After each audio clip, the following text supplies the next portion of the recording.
চাকরিহারাদের আন্দোলন প্রতিবাদের মধ্যেই আজ পার্থ চট্টোপাধ্যায়ের জামিন মামলার রায়ে প্রাথমিক নিয়োগ সিবিআই মামলায় জামিনের আবেদন করেন পার্থ চট্টোপাধ্যায়। সিবিআই বিশেষ আদালতে পার্থ চট্টোপাধ্যায় এই আবেদন করেছিলেন। গত ৩রা এপ্রিল শুনানি, এই জামিনের আবেদনের শুনানি শেষ হয়েছে। আর এরপর আজ রায় দেবেন সিবিআই বিশেষ আদালতের বিচারক।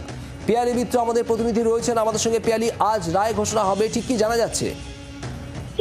একেবারে দেখো, আজকে সিবিআই বিশেষ আদালতের বিচারক তিনি পার্থ চট্টোপাধ্যায় জামিন মামলার রায় দেবেন। এখন পার্থ চট্টোপাধ্যায় জামিন পান না, তার জামিন আবেদন খারিজ হোক, আর সেই দিকে কিন্তু নজর রয়েছে। তার কারণ পার্থ চট্টোপাধ্যায়ের আইনজীবী যেটা আবেদন করেছিলেন যে 2 বছর 8 মাস ধরে তিনি জেলবন্দি রয়েছেন। এই মামলায় যে 11 জনকে গ্রেফতার করা হয় তার মধ্যে 8 জন জামিনে মুক্ত রয়েছে।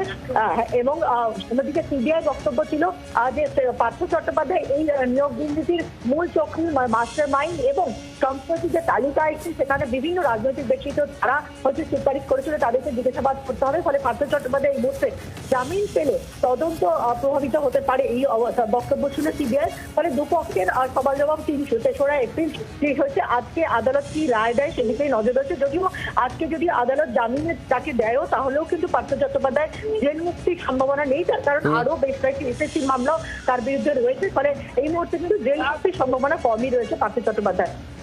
পিয়ালি, ধন্যবাদ। অর্থাৎ আজ জামিন হলেও জেল মুক্তি হওয়ার সম্ভাবনা কম পার্থ চট্টোপাধ্যায়ের।